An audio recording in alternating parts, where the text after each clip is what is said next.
নমস্কার, আমি শুভাশিস। আপনারা শুনছেন একটা গল্প হোক, বাংলা শ্রুতি গল্পের সমাহার। আজ আপনাদের শোনাব অভিমানী। কাহিনী বিভূতিভূষণ বন্দ্যোপাধ্যায়। গল্প পাঠে এবং সমগ্র পরিচালনায় আমি শুভাশিস।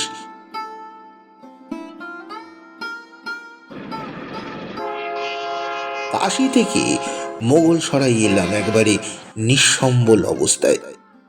এর 6 মাস আগে আমি মুঙ্গেরের পিসিমার বাড়ি থেকে কাশি আসি এমনি নিঃসম্বলে। মুঙ্গেরের পিসিমার বাড়িও এসেছিলাম নিঃসম্বলে, নিজের দেশ যশোর জেলার এক অজপাড়াগা থেকে। উদ্দেশ্য চাকরি খোঁজা। মুঙ্গেরে পিসে মশাই আর পিস্তুত ভাইয়েরা আশা দিয়েছিল চাকরি জুটিয়ে দেবে। তারা তা পারেনি কিংবা করেনি।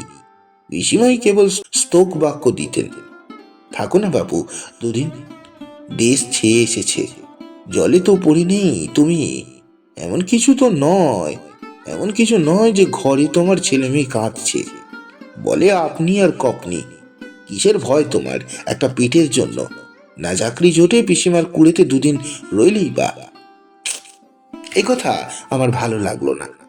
কেনই বা আমি পরের বাড়িতে বরাবর থাকতে আর খেতে যাব? তা হবে না। চাকরি না পাই চলে যাব এখান থেকে। চাকরি যদি না করব তবে দেশে কাকার সংসারে থাকলেই তো হতো। কিছুতেই যখন কিছু হলো না, তখন একদিন কাউকে না বলে মুঙ্গের থেকে রওনা দিলাম।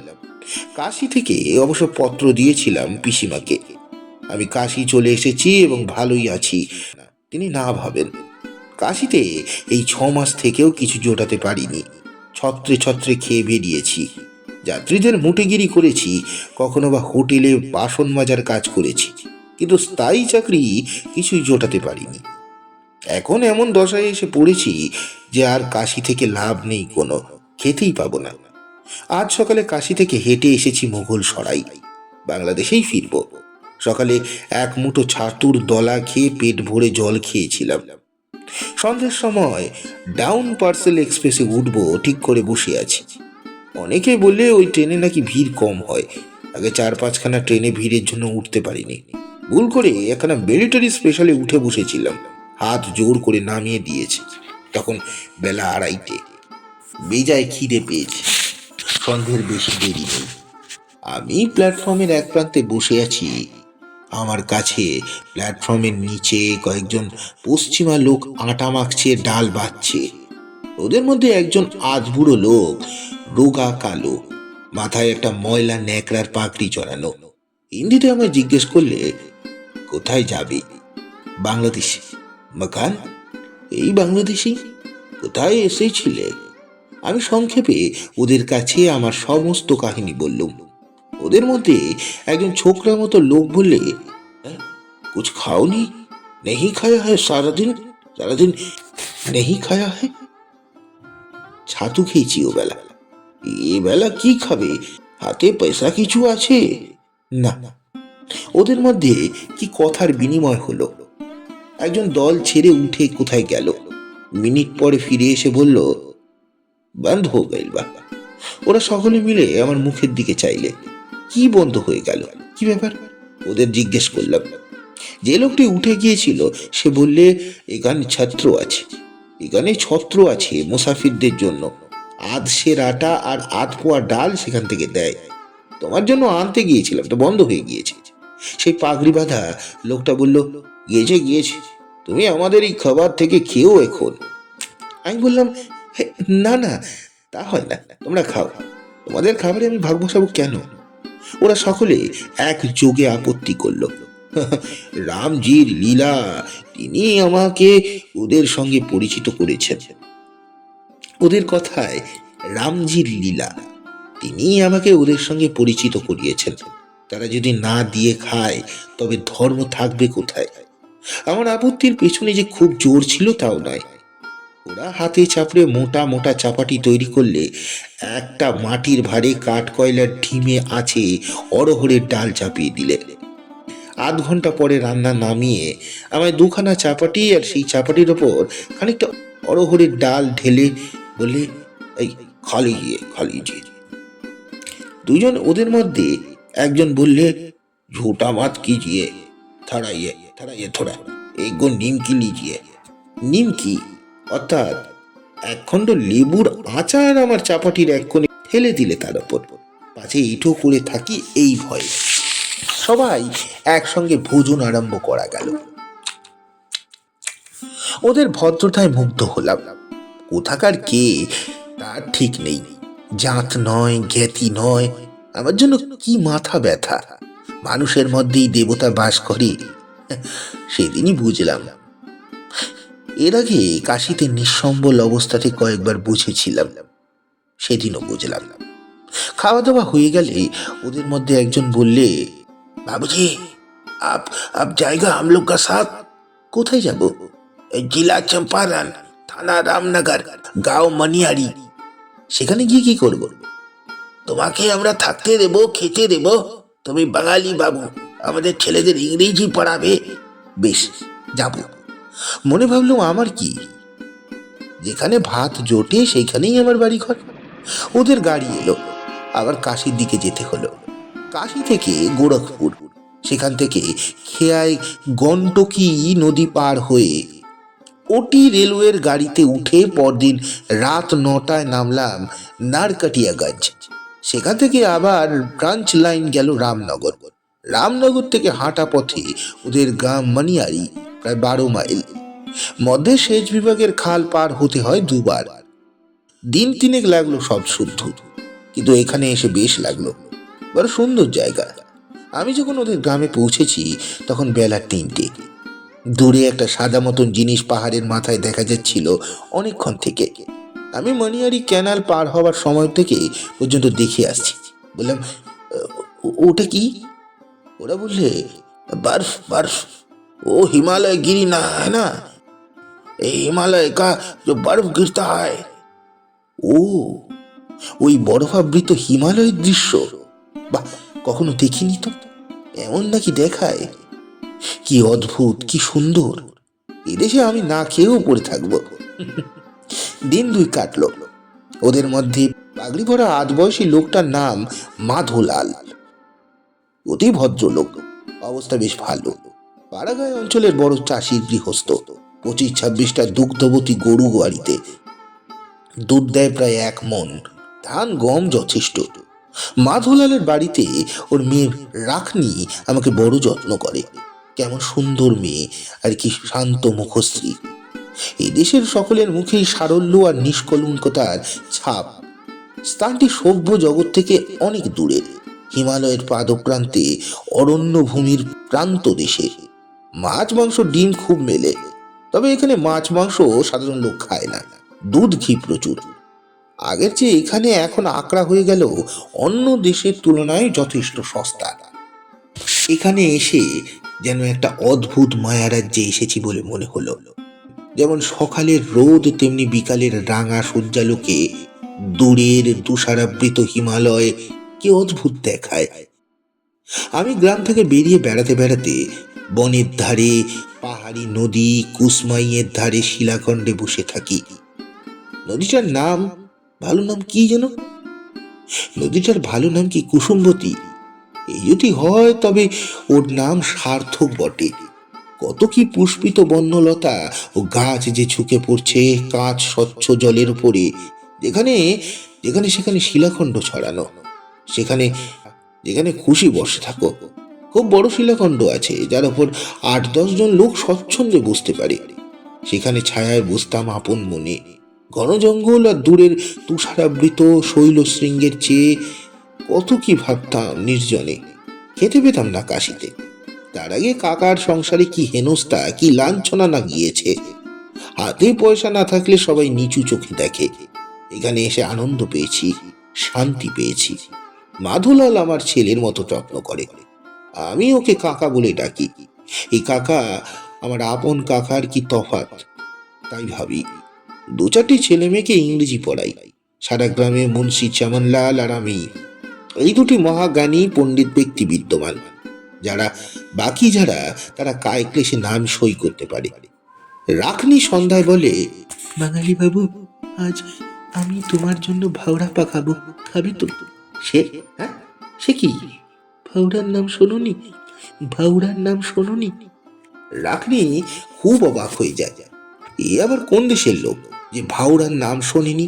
সে হাত দেখিয়ে বললে, আটার মতো গোল গোল হয়, ঘুটের আগুনে পোড়াতে হয়, ঘি জবজবে আলু চোখার সঙ্গে খেতে হয়। হ্যাঁ, আলু ভাতে দিয়েই ভালো লাগে খুব।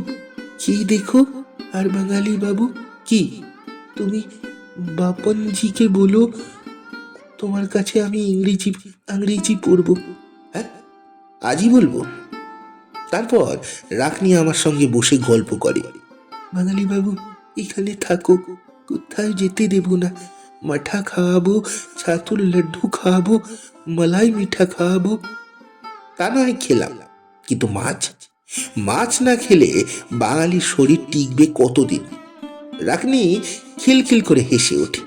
ঝকঝক করা ওর মুক্তোর মতো দাঁতগুলো 14-15 বছরের সুশ্রী মেয়ের মুখের প্রাণ খোলা হাসি। বলে, মাছলি, মাছলি কত আছে কুসমাই মেয়ে, পাটানডাঙ্গির নাহারে মাছ ধরতে যাবে? সে তো গভর্নমেন্টের খাল, সেখানে ওদের লোক বসে আছে, মাছ ধরতে দেবে কেন? আমি ধরবো, তোমাকে ধরে দেব। মেয়ে মানুষকে নাহরের চৌকিদার কিচ্ছু বলে না। এবার আমি হেসে ফেলি। গভর্নমেন্টের চৌকিদার মেয়ে পুরুষ বাঁচবে না রাখনি? চুরি যে করে সে আবার মেয়ে পুরুষ। দুজনে খুব হাসি। আমোদ লেগেছে দুজনের, আমোদ লেগেছে দুজনের। রাখনি এত ভালো মেয়ে, তার আপন পর জ্ঞান ছিল না। আমি ওদের বাড়িতে কেউ না, অন্য দাস বলা যেতে পারে। রাখনি কিন্তু আমাকে বড় আপনার জন ভাবত। তার সর্বদা চেষ্টা ছিল যাতে আমি অভুক্ত না থাকি, খেয়ে আমার পেট ভরে। এই জন্য তার কত যত্ন, কত অসম্ভব হাস্যকর প্রয়াস। আমি বলতাম, রাখনি, আমি বিদেশি লোক, আজ এসেছি কাল চলে যাব, তুমি আমাকে এত ভালোবাসো কেন? আমি চলে গেলে কষ্ট পাবে। রাখনি বলতো, ইস, চলে যাবে বই কি, তবে কি, বিয়ে করব তোমাকে, দুজনে বাস করব আমাদের বাড়ির পাশে। হ্যাঁ, চলবে কিসে? বাবার কাছ থেকে, বাবার কাছ থেকে জমি চেয়ে নেব, তুমি চাষ করবে। ওইটুকু মেয়ের কি বুদ্ধি! আমার অমনি হাসি পেত। ওর মধ্যে সব ঠিকঠাক করে বসেছে। রাখনি আমারও বড্ড ভালো লাগতো। ওর স্নেহ যত্ন ভুলবার নয়। অবশ্য ওর বাবাও খুব ভালো। একদিনের জন্য আমার প্রতি তার অযত্ন দেখিনি। আমি ওখানে মাস ছয়েক থাকবার পরে একটা ঘটনা ঘটল। একদিন সন্ধ্যার সময় বেরিয়ে এসে দেখি বাড়ির সকলের ব্যস্ত চঞ্চল ভাব, গম্ভীর মুখ।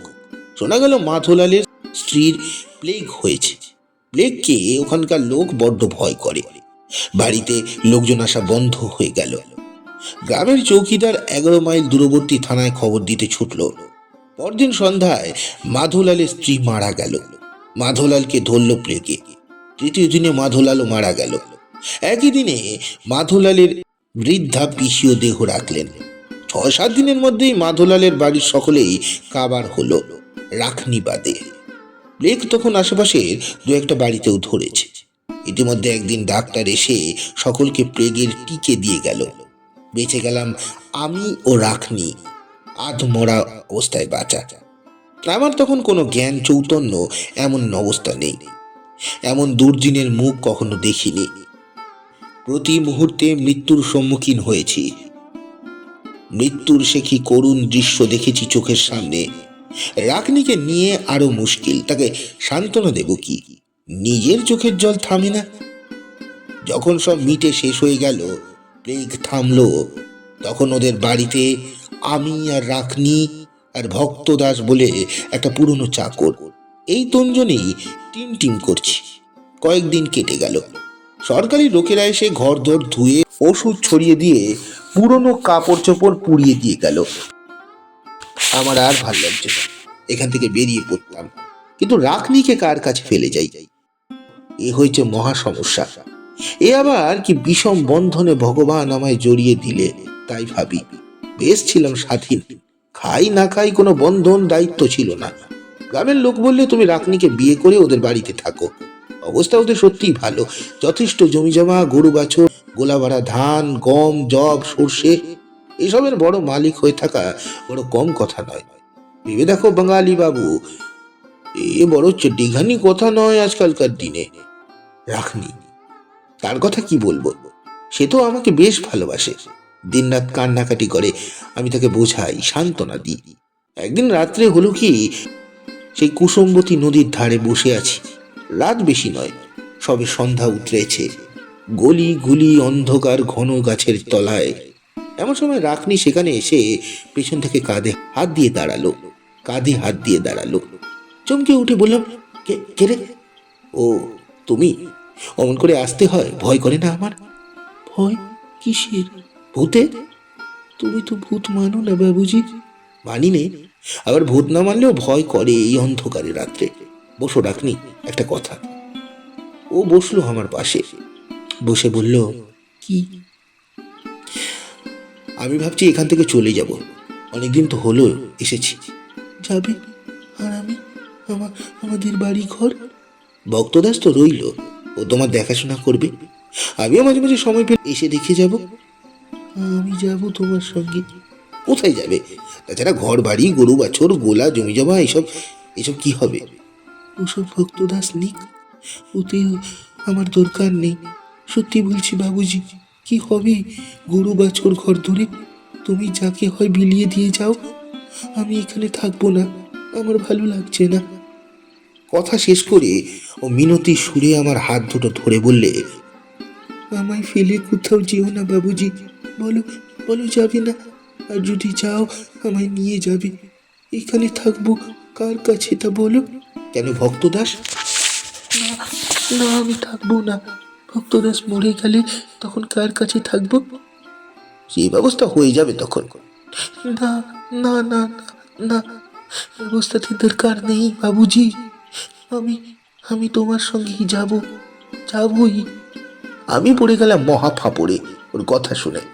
এতক্ষণ নির্জনে বসে একটা কথাই আমি ভাবছিলাম, এই কথাই আমি ভাবছিলাম, কিন্তু রাগনিকে নিয়ে কি করি, এই হয়েছে আজকাল আমার বড় ভাবনার কথা। আমি চুপ করে আছি দেখে রাগনি বললে, শুনবে, শুনবে বাবুজি আমার কথা একটা, আমার একটা কথা। কি? আমাকে এখান থেকে নিয়ে চলো। আমাকে শাদি করতে হবে না তোমাকে। চলো, তুমি আর আমি কোথাও গিয়ে ভগবানের নাম করি। কি হবে এখানে থেকে? ভালো লাগছে না আমার ভালো লাগে না। আমি ওর মুখের দিকে অবাক হয়ে চাইলাম। 15 বছরের মেয়ের মুখে এই কথা সত্যিই আশ্চর্য। রাগনি এই বয়সেই সংসার বিরাগিনী হয়ে উঠল কিভাবে? আমি বললাম, সত্যি যাবে? ওর জোর দিয়ে বললে, হ্যাঁ, নিশ্চয়ই যাব। নিয়ে চলো আমাকে।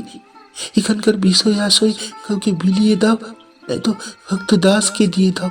ও থাকুক কি বাড়িতে, ভগবানের নাম করি গে। চলো, চলো, ভগবানের নাম করি গে। গেলাম গেলাম একদিন সত্যি ওকে নিয়ে।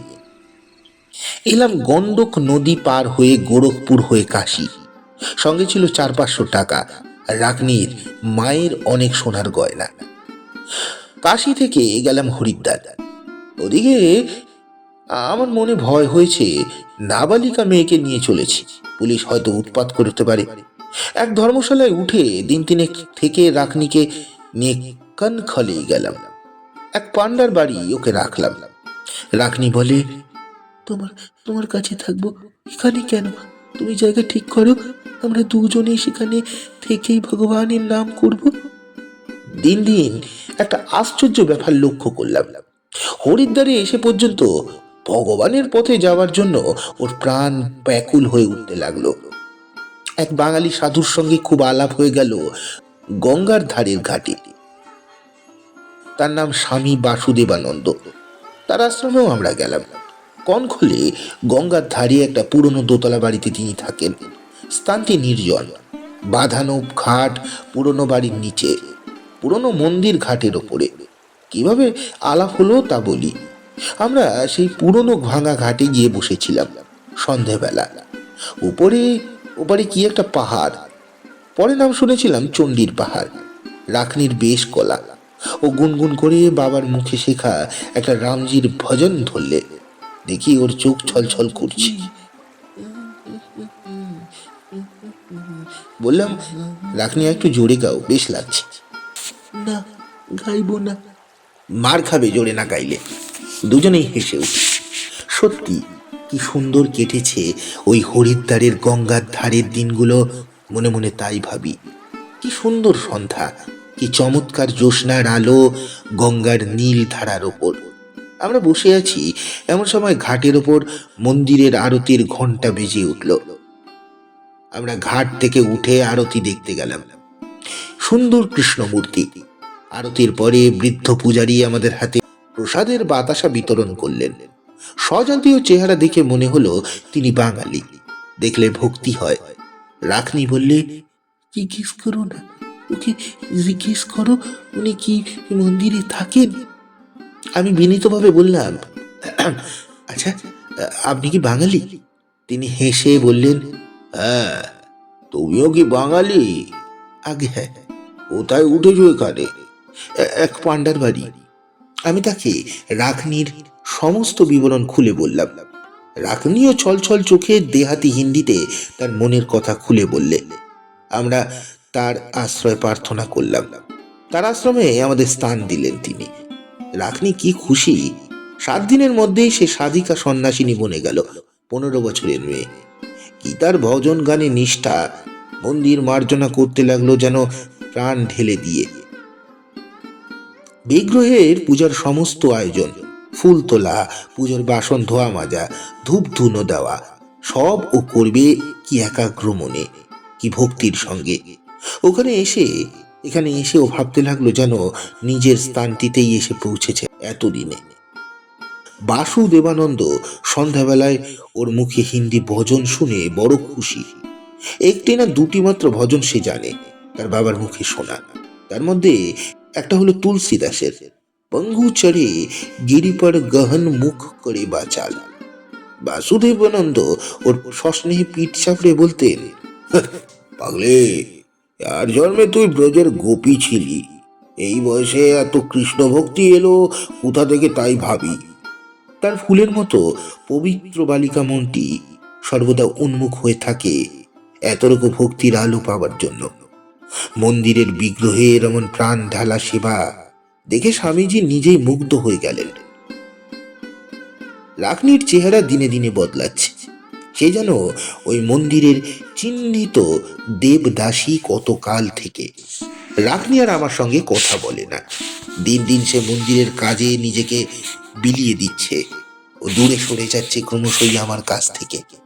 একদিন ডেকে বলি, রাখনি, আমি ভাবছি এখান থেকে চলে যাব। ভেবেছিলাম ও বোধহয় বলবে আমাকেও নিয়ে চলো, কিন্তু ও নির্বিকার ভাবে বললে, কবি কবি 2-1 দিনের মধ্যেই আবার কবি আসবে, দেখি।